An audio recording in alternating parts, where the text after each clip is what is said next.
মধ্যপ্রাচ্যের আকাশ যতই বর্তমানে শান্ত দেখাক না কেন, ভেতরে ভেতরে সেখানে চলছে এক অদৃশ্য এবং ঠান্ডা প্রতিযোগিতা। আর ঠিক এই নীরব প্রতিযোগিতার মধ্যে হঠাৎ করে ইরান এমন একটা জিনিস সামনে এনেছে যা দেখার পর বিশ্বের অনেক দেশই নিশ্চুপ হয়ে গেছে। এর আগে সবাই এটাই ভাবত যে ইরান তো এতদিন ধরে পশ্চিমা বিশ্বের কঠোর নিষেধাজ্ঞার চাপে পিষ্ট হচ্ছে, তাদের অর্থনীতি ভেঙে পড়ছে, সামরিক বাজেটও চরমভাবে সীমিত, তাই এই অবস্থায় প্রযুক্তির ক্ষেত্রে তাদের বেশি এগিয়ে যাওয়া প্রায় অসম্ভব। এটি ব্যাপার। কিন্তু ইরান যেটা সামনে দেখালো সেটা যেন এক লহতেই সব হিসাব নাকচ করে দিল। মূল বিষয়টা হলো, ইসরায়েল বহু বছর ধরে যুক্তরাষ্ট্রের কাছ থেকে F-35 নামের বিশ্বের সবচেয়ে আধুনিক স্টেলথ যুদ্ধ বিমান পেয়ে আসছে। এই F-35 এমন একটি অত্যাধুনিক জেট যাকে কোনো রাডারে ধরা পড়ে না। এটি অসাধারণ দ্রুত গতিতে আকাশে উঠতে পারে এবং আকাশের মাঝে এমন সব জটিল কমান্ড নিতে পারে যা বিশ্বের অন্য কোনো উন্নত জেট পারে না। এটি মূলত এক ধরনের প্রযুক্তিগত আধিপত্য, আর এই আধিপত্য শুধু ইসরায়েলের হাতে থাকা মানে মধ্যপ্রাচ্যের সমগ্র শক্তির ভারসাম্য অনেকটাই একেবারে সেদিকে ঝুঁকে থাকা। ইরান ভালোভাবে জানতো যে তারা যদি নিজেই ভবিষ্যৎ নিরাপত্তা নিশ্চিত করতে চায় এবং এই অঞ্চলে টিকে থাকতে চায়, তাহলে তাদের নিজেদের এমন শক্তি বানাতে হবে যা দিয়ে তারা যে কোনো মুহূর্তে নিজেদের রক্ষা করতে পারবে। তারা চাইলে নিজেরা উন্নত জেট তৈরি করতে পারবে, কিন্তু সবার সামনে এই প্রমাণটাই তাদের দরকার ছিল।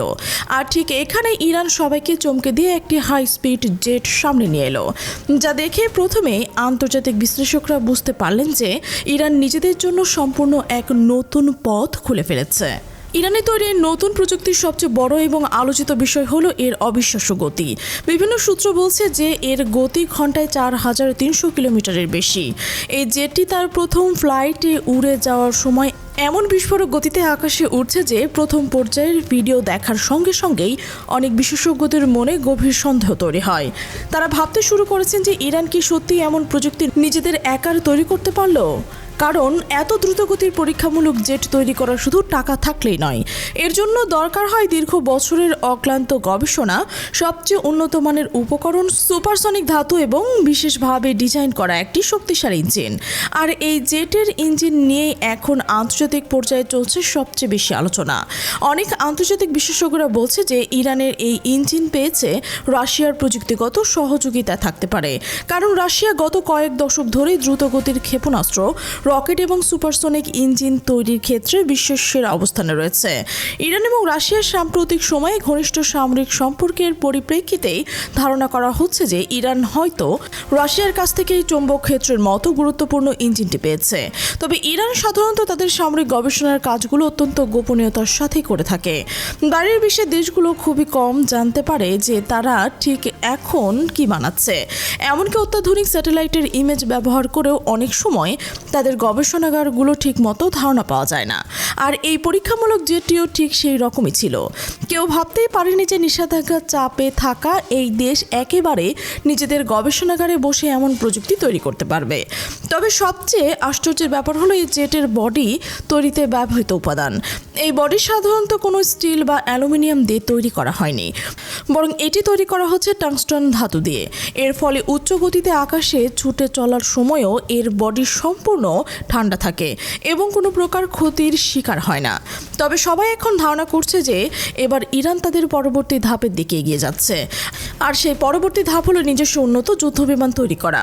আন্তর্জাতিক বিশ্লেষকদের মতে ইরান এই শক্তিশালী ইঞ্জিন ব্যবহার করে এমন একটি যুদ্ধবিমান তৈরি করতে পারে যা ইসরায়েলের F-35 এর মতো আধুনিক প্রযুক্তির সঙ্গে সরাসরি প্রতিযোগিতা করবে।